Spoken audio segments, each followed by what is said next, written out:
እየኖርንበት ባለው 21ኛው ክፍለ ዘመን ውስጥ በየቀኑ አስደናቂና አስገራሚ የቴክኖሎጂ ግኝቶች ይሰማሉ። ከነዚህ አስደናቂና አስገራሚ የቴክኖሎጂ ግኝቶች ሶስቱን እናያለን። ዳዊት ነኝ። እስከ ቪዲዮ ፍጻሜ አብራችሁን ቆዩ። በኩለ ሌሊት የሚቀመስ ነገር ለሻተ በደቡብ ኮሪያ መዲና ሲኦል የሚገኙ ሱቆች በሮቻቸው ክፍት አድርገው ይጠብቃሉ። እነዚህ ሱቆች 24 ሰዓት ነው የሚያገለግሉት። አንደኛው ሱቅ አይስክሬም ይሸጣል። የተለያየ አይስክሬም አይነቶችን የያዙ ማቀዝቀዣዎች ተደርድረዋል። ነገር ግን ሱቆችን የሚጠብቀው ሆነ ገንዘብ የሚቀበል ሰው የለም።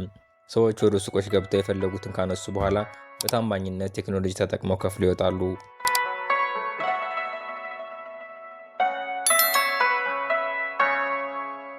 ከአይስክሬም ሱቅ በተጨማሪ የጽህፈት አገልግሎት፣ የቤት እንስሳት ምግብ እንዲሁም ሱሺ የተባለውን ተወዳጅ የሆነ ምግብ የሚያቀርቡ ሱቆች አሉ።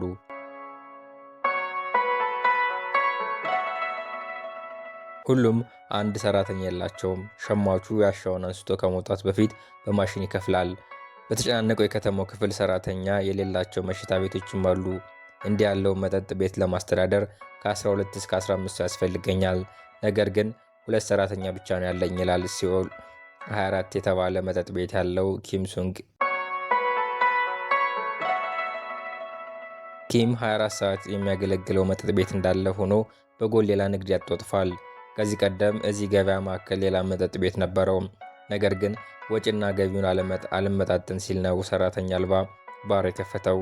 ላለፉት 10 ዓመታት የኮሪያ የውልደት መጠን ማሽቆልቆልና የሰራተኞች ክፍያ መጨመሩ እንደ ምክንያት ይቆጠራል። ደቡብ ኮሪያ በዓለማችን ዝቅተኛ የውልደት መጠን ካላቸው ሀገራት መካከል ናት። በአውሮፓውያኑ 23 የውልደት መጠኑ 0.73 ነበር። ነገር ግን ባለፈው ዓመት ወደ 0.75 ከፍ ብሏል። የህዝብ ቁጥሩ የተመጣጠነ ሆኖ እንዲቀጥል የውልደት መጠኑ ወደ 2.1 ከፍ ማለት አለበት። ደቡብ ኮሪያ ለመጨረሻ ጊዜ እንዲህ ያለ የውልደት መጠን ያየችው በአውሮፓውያኑ 1982 ነው። ይህ ማለት ለስራ ወደ ገበያ የሚገቡ ሰዎች ቁጥር እጅጉ እየቀነሰ መጥቷል ማለት ነው።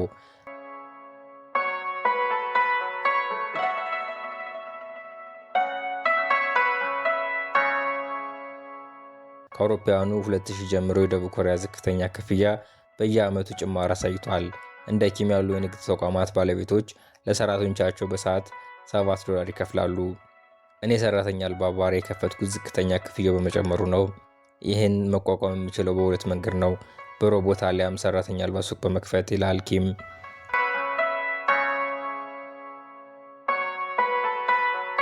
ሮቦት ማሰማራት ብዙ ገንዘብ እና ቦታ ይጠይቃል። ለዚህ ነው ኪም ሰው አልባ አሊያም አውቶሜሽን የተሰኘውን መንገድ የመረጠው።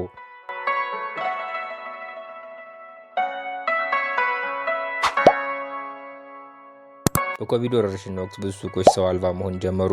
በዚህም ለሰራተኞች የሚከፍሉት ገንዘብ መቆጠብ ሲችሉ በወረርሽኙ ወቅት የነበረውን አካላዊ መራራቅም ጠበቁ ማለት ነው።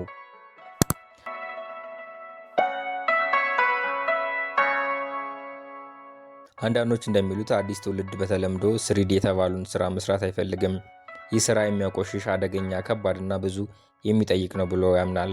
እነዚህ ስራዎች ፋብሪካዎችን፣ ግብርና፣ የሸቀጥ ንግድ ስራዎች የሚመለከቱ ናቸው።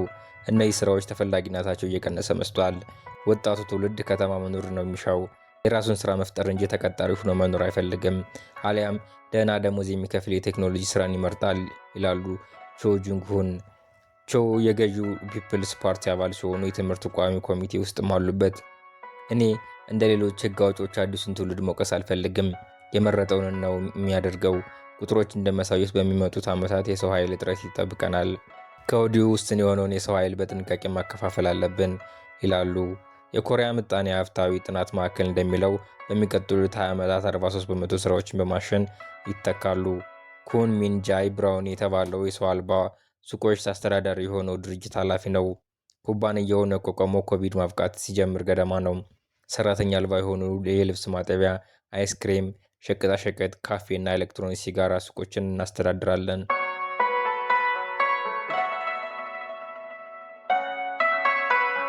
ምንም እንኳ ሱቆቹ ሰራተኛ አልባ ቢሆኑም እቃዎች ሲያልቁ መተካት፣ ማጽዳትና ሌሎች ስራዎችን ማከናወን ይጠበቃል። የኮዎችን ኩባንያ እኒህን ስራዎችን ያከናውናል። ይህንን ስራ የሚሰሩ ሰራተኞች አሉን። የሱቆች ባለቤት ስለዚህ ጉዳይ ማሰብ አይፈልጉም። በወር 100 አሊያም $200 ቢከፍሉን ይመርጣሉ። ኩን ስራውን ሲጀምር 2 ሱቆች ነበር የሚያስተዳድረው። አሁን ከ100 በላይ ሱቆችን ያስተዳድራል።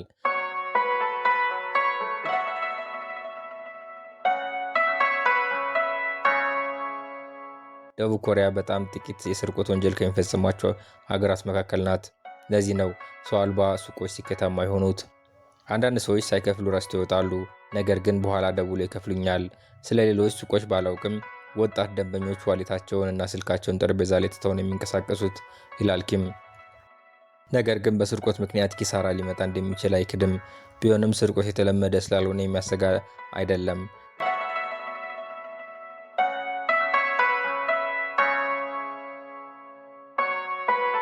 የቴክኖሎጂ መራቀቅ እንደ ሹፍርና ያሉ ስራዎችን ከጥቅም ውጭ እንደሚያደርጋቸው ይታመናል።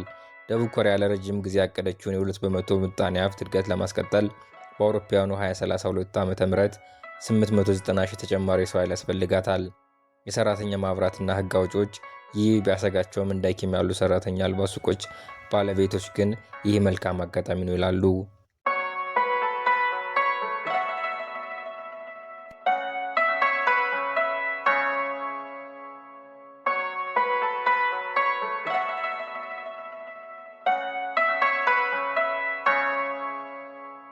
አውሮፕላን አካባቢን ከሚበክሉ ግንባር ቀደም መጓጓዦች አንደኛው ነው። የአየር ላይ ጉዞን ከብክለት ነፃ በሆነ መንገድ ለማድረግ ይረዳል የተባለው አዲስ የመጓጓዣ መንገድ አነጋጋሪ ሆኗል።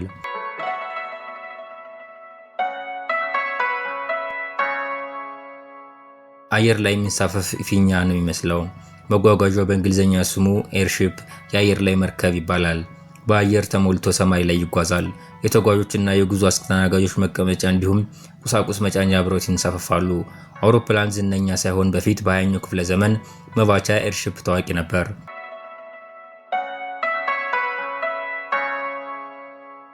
የአየር መጓጓዣ ካርበን ልቀቱን ዜሮ እንዲያደርስ በሚል ለውጦች ለማድረግ እየተሞከረ ነው። ቀላል የሆኑ ናይሎኖችን ለግንባታ የማዋል አንደኛው የለውጡ አካል ነው። ተቀጣጣዩን ሃይድሮጅን በሄሊየም መተካትም ይጠቀሳል። ከዚህ ቀደም ሃይዲንበርግ በሚል የተሰራው ተመሳሳይ የጀርመን ኤርሺፕ አውሮፓውያኑ 1937 መፈንዳቱ ይታወሳል። ኤርሺፕ ከዚህ ቀደም ሰርቶ ከነበረው ሃይዲንበርግ ጋር የሚመሳሰለው ቅርጹ እና ሁለቱም ከጋዝ የቀለለ አየር መጠቀማቸው ነው።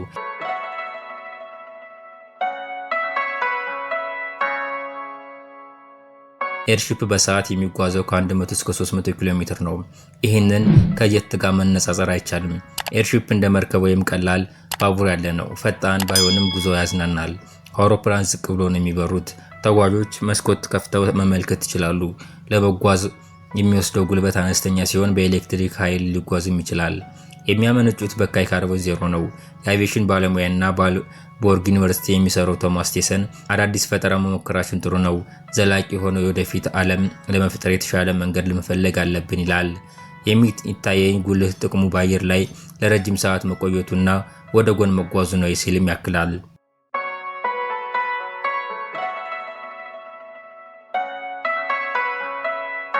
ኤርሺፕ እንደ አውሮፕላን መንደርደሪያ መንገድ አይፈልግም። ኤርሺፕ የትኛውም ሰፊ ቦታ ላይ ማረፍም ይችላል። ተፈጥሯዊ አደጋ በሚደርስበት ጊዜ ኢንተርኔት እና የስልክ ግንኙነቶች ሲቋረጡ ሰዎችን ለማትረፍ ይጠቅማል። የዓለም ትልቁ አውሮፕላን ኤልቲኤ ፓዝፋይንደር 1 በካሊፎርኒያ ቴክኖሎጂ መንደር ሲሊከን ቫሊ ሙከራ የተደረገበት ነው። 124.5 ሜትር በ20 ሜትር ከፍታና ስፋት አለው። ከ3 ቦይንግ 737 የሚረዝም ነው። ኤልቲኢ የሚለው ምህጻረ ቃል ላይተር ዛን ኤር ወይም ከአየር የቀለለ የሚለውን ይወክላል።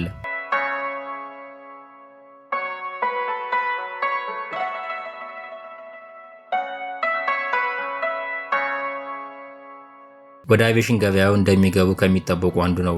መስራቹ ሰርጊ ቢረን ነው። የጎግል እናት ድርጅት አልፋቤት ፕሬዝዳንት ነው። ሄሊየምን በመጠቀም ካርበን ልቀትን የሚገድቡ አውሮፕላኖች በቀጣይ እንደሚመሩት ይታመናል። ከዚህ ቀደም ጥቅም ላይ ይውል የነበረው ካርበን የሚለቅ ሞተር ነበር። ለሰብአዊ እርዳታ እንዲሁም ከአንድ ስፍራ ወደ ሌላ ካርጎ ለማዘዋወር ይውላል። መንገድና አውሮፕላን መንደርደሪያ ባይኖርም ጥቅም ላይ ይውላል።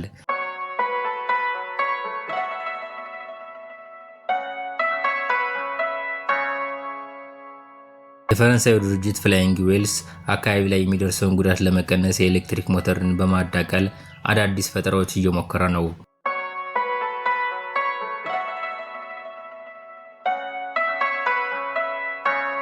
ሃይብሪድ ኤር ቬሂክልስ የተባለው የዩናይትድ ኪንግደም ተቋም የኤሌክትሪክ ሞተር እና ሄሊየም ጋዝን ይጠቀማል። በተለይም ሰዎችን በጅምላ ለመጓጓዝ የሚውል አማራጭ እስከሚገኝ ድረስ የአየር ጉዞ የካርበን ልቀትን ለመቀነስ የሚያደርገው ጉዞ ረጅም ይሆናል። የኤሌክትሪክ ሞተር ስቴብል አቪዬሽን ፊውል ወይም ኤስኤኤፍ አንደኛው መንገድ ነው። ኤችኤቪ የማስታወቂያ ክፍል ኃላፊ ሃን ኤርላንደር ያልተገናኙ ሰዎችን የሚያስተሳስር ነው ትላለች።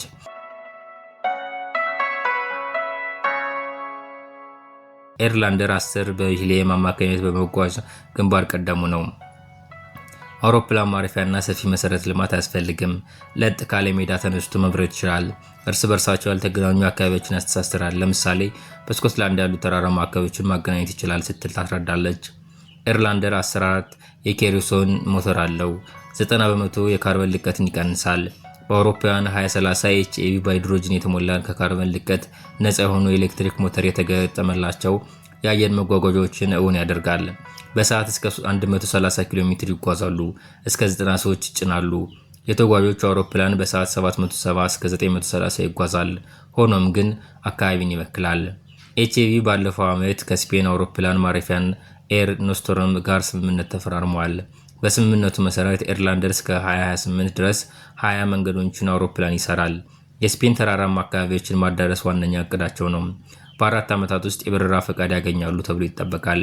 የአቪዬሽን ባለሙያና በአልቦርግ ዩኒቨርሲቲ የሚሰራው ቶማስ ቴሰን እንደሚለው እንደ አውሮፕላን ያህል አየር የተሞሉ መጓጓዦች ገና ሊሆኑ አይችሉም።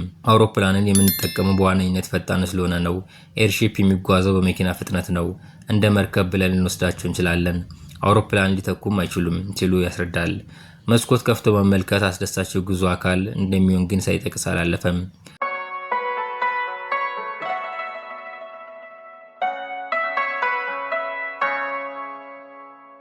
በጀርመን እስከ 500 ዩሮ በመክፈል ለ45 ደቂቃ በኤርሺፕ መጓዝ ይቻላል። ሌላው በኤርሺፕ ምርት ስሙ የሚጠራው ኦሽን ስካይ ክሩዝ ነው። ቅንጡ በአየር የተሞሉ መጓጓዦችን እያቀረበ ይገኛል። አሁን ላይ ጉዞው ከሳልቫርድ እስከ ኖርዝ ፖል ሲሆን 2 ቀናት የሚወስድ ጉዞ ነው። በሮዶማም አካባቢ በሰፋፊ መስኮት መቃኘት ይችላል። እስከ $200,000 የሚጠይቁ ጉዞዎችን አሉ። በጣም ተፈላጊ ስለሆኑ መቀመጫ ለማግኘት መጠበቅ አያስፈልግም። ሌሎች ታዋቂ እየሆኑ ከመጡ ጉዞዎች መካከል ከናምቢያ ስኬልተን ዳርቻ እስከ ቪክቶሪያ ፏፏቴ ድረስ ያለው ይጠቀሳል። ኤልቲኢ ቢያንስ ለሰብአዊ አገልግሎት የሚውሉ በአየር የተሞሉ መጓጓዦችን ማቅረብ ይችላል። ወደ መንገደኞች መጓጓዣ እስከሚያሸጋግር ጊዜ ሊወስድ ይችላል።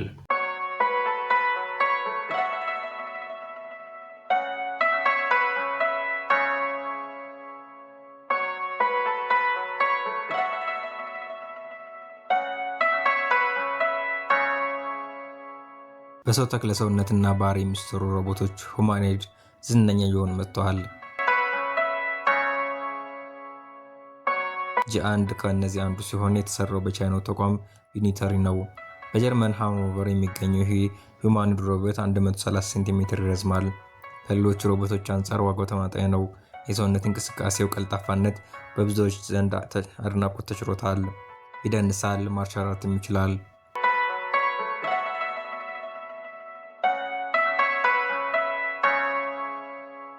ጂ1 ቁጥጥር የሚደረግበት በርቀት ላይ ካለ ባለሙያ ነው። ባለሙያው ፔድሮ ዡንግ ይባላል። ጂ1 የሚገዙ ሰዎች ሮቦትን በፈለጉት መንገድ ያዋቅራሉ። ጂ1 ለሌሎች ሮቦቶች አይደለም። ሰላምታ ሲሰጥም ይጨብጣል። ከወገቡ ዝቅ ብሎም ሰላምታ ያቀርባል። ከተጋጨ ይቅርታ ይጠይቃል።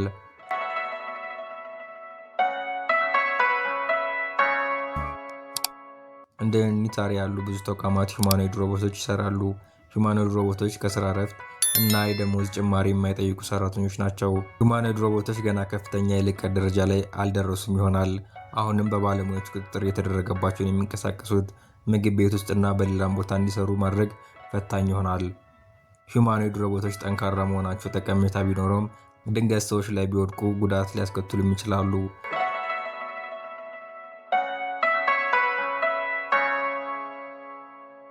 ማሽኖችን የሚቆጣጠሩ የሰው ሰራሽ አስተውሎት በአግባቡ መበልጸግ ይጠበቅበታል።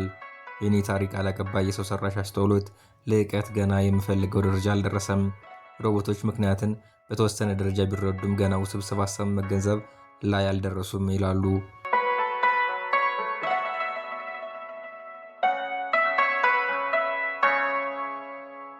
ጂ1 አሁን ላይ በጥናት ዘርፍ ነው ጥቅም ላይ የሚውለው። ሂዩማኖይድ ሮቦቶች በብዛት በፋብሪካ ውስጥ መስራት በሚችሉበት መንገድ ነው የተገነቡ ያሉት። ኤለን መስክ ተቋም ኦፕቲመስ የተባለ ሂዩማኖይድ ሮቦትን እየገነባ ይገኛል። በብዙ ሺዎች የሚቆጠሩ ተመሳሳይ ሮቦቶች ይሰራሉ፣ ጠቃሚ ስራም ያከናውናሉ ሲል መስክ ከወራት በፊት ተናግሯል።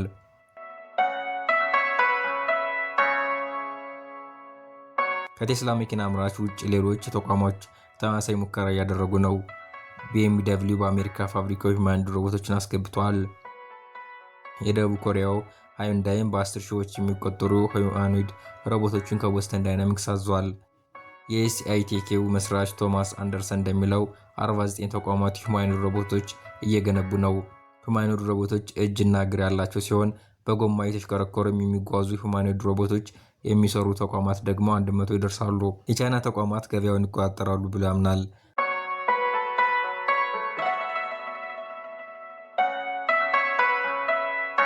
የቻይና ተቋማት በብዛት ገበያውን ተቆጣጥረውት ይገኛል። በቻይና ከፍተኛ ፍላጎት አለ። ጥናትና ምርምር በስፋት የሚደረግበት ሀገርም ነው። ዩኒታሪ የሰራው ሮቦት $16 ይሸጣል። ሂዩማኖይድ ሮቦቶች ላይ ከተደረገ ኢንቨስትመንት 60 በመቶ በእስያ መሆኑን ቶማስ ያስረዳል። የተቀረው ኢንቨስትመንት ያለው በአሜሪካ ውስጥ ነው። በቻይና ሻንጋይ በመንግስት የሚደገፍ ሂዩማኖይድ ሮቦቶች ማሰልጠኛ ተቋም ተከፍቷል። በጣም ውስብስብ የሆነ ድርጊት እንዴት መፈጸም እንደሚቻል ሂዩማኖይድ ሮቦቶች ይማራሉ። በብሪስትል የሚሰራው በርን ፒርስ ኪንስ የሚባል ተቋም አለው። ኬር 1 የተባለ ሮቦት ነው የሚያመርተው። ሮቦቱ በዩናይትድ ኪንግደም ቢሰራም በጅምላ የሚመረተው እስያ ነው። የአውሮፓና የአሜሪካ ተቋሞች የእስያ አንድ ተቋሞች መግዛት ይጠበቅባቸዋል።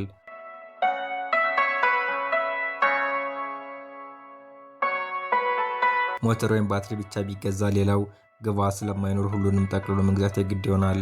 ስለዚህ ወደ እስያ እንሄዳለን ይላል በርን። ዋጋቸው ርካሽ እንዲሆንም በእስያ መሰራታቸው ይረዳል። ኬር 1 ሮቦቶች እግር የላቸውም። እግር መጨመር ተጨማሪ ወጪ ያስፈልገዋል። ያለ እግር ሮቦቱ እየተሽከረከረ መንቀሳቀስ ይችላል ይላል ባለሙያው። በኤሌክትሪክ ሳይክል ላይ ያለውን ጎማ የሚመስል ጎማ ለሮቦት ይገጠምለታል።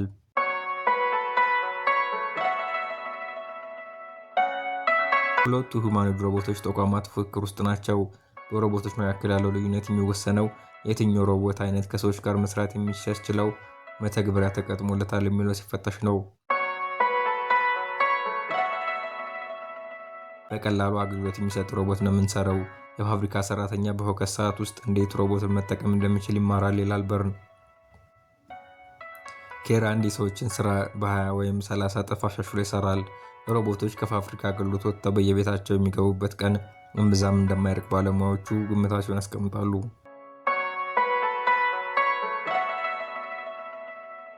ያለፉት 20 ዓመታት ህልሜ ሁሉንም ነገር ሮቦት አድርጎ መስራት ነው። ቀላል ስራ አይደለም። ፒኤችዲን ሰርቼበታለሁ።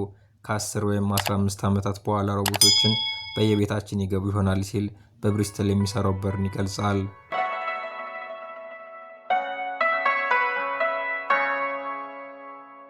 የዛሬውን ቪዲዮ እዚህ ላይ ፈጸምኩ። አብራችሁ ስለቆያችሁ አመሰግናለሁ። ቪዲዮውን ከወደዳችሁ ላይክ፣ እንዲሁም ያላችሁን አስተያየት ኮሜንት መስጫው ላይ አስፍሩልኝ። በቀጣይ እንደሚያስገርምና የሚያስደንቅ ቪዲዮ ስለቅ መልእክት እንዲደርሳችሁ ሰብስክራይብ አድርጋችሁ ደወል ምልክቱን ተጫኗት።